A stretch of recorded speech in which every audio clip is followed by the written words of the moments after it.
Hey guys, this is Mike Tarallo with Qlik. Thanks for joining me in the next video in the Do More with Qlik series.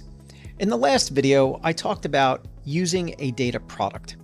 In the next few videos, I'm going to demonstrate and discuss creating a data product.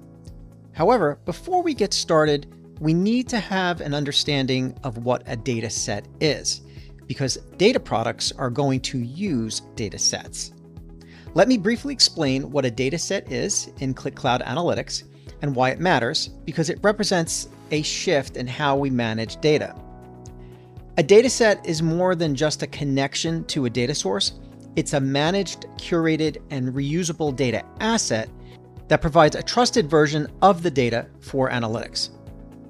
Traditionally, in Qlik, data lived inside individual apps, or inside QVD files which resided on a file system, which often led to duplication and sometimes repeated efforts.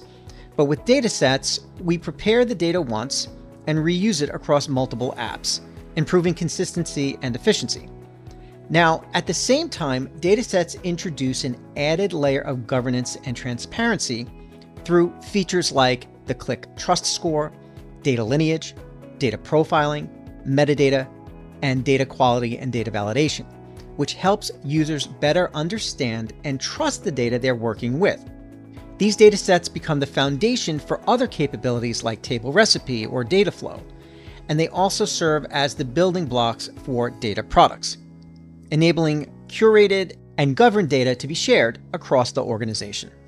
Ultimately, this reflects a broader shift from an app-centric model to a data-centric architecture, where data is centrally managed, reusable, and scalable, helping organizations organize, govern, and confidently use their data for analytics. Okay, so now that we have a basic understanding of data sets, let's go through the demonstration of creating one and looking at the various capabilities and components of it.